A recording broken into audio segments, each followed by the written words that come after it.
Bonjour, ici Patrick Pierrat, voici l'essentiel des nouvelles économiques et financières à connaître ce matin.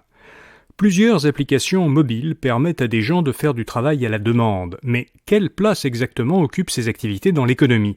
Eh bien, des premiers chiffres de Statistique Canada en donnent une idée. Dans sa plus récente enquête sur la population active, l'organisme a publié pour la première fois des données sur le nombre de travailleurs canadiens qui tirent un revenu de travailleurs autonomes à partir de plateformes numériques. On y apprend qu'environ 250 000 Canadiens ont fourni l'an dernier des services de covoiturage ou de livraison par l'intermédiaire d'applications mobiles.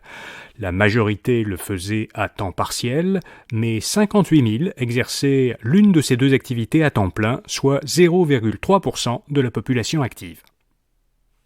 Après 3 mandats comme président de la Fédération des travailleurs et travailleuses du Québec, Daniel Boyer ne briguera pas de nouveau mandat de président. Il quittera ses fonctions à l'issue du congrès du syndicat, congrès qui s'ouvre ce matin à Montréal. Après 10 ans à la tête de la FTQ, Boyer se félicite de 2 victoires, la hausse du salaire minimum et la protection des régimes de retraite en cas de faillite d'entreprise. Le président sortant dit qu'il envisage de prendre sa retraite, mais qu'il reste ouvert à d'éventuelles propositions. Le fabricant de véhicules électriques Tesla a baissé les prix de tous ses modèles. Au Canada, le prix de la Model 3 a diminué de 5 000 $. Il est désormais de 54 990 $ pour le modèle de base, soit tout juste sous le seuil qui lui permet maintenant d'être admissible à l'incitatif fédéral donnant droit à un rabais de 5 000 $ à l'achat d'un véhicule.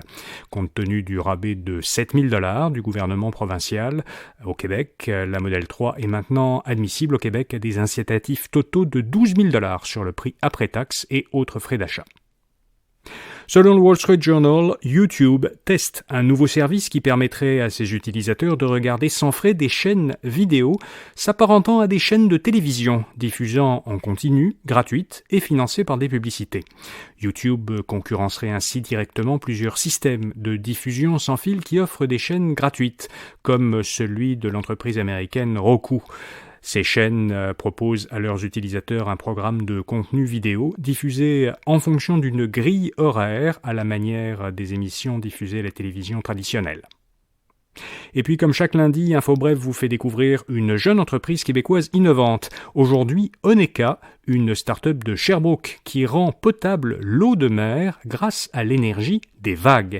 Son produit est destiné aux régions côtières. Certaines dessalent déjà l'eau salée de la mer pour la rendre potable, mais plusieurs le font en utilisant des génératrices alimentées par des combustibles fossiles. Alors, Oneka a inventé un dispositif écologique qui fonctionne en utilisant uniquement l'énergie des vagues.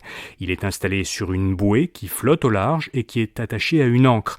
Le dispositif dessale l'eau directement, puis l'achemine de la bouée vers la côte au moyen d'un tuyau posé au fond de l'océan.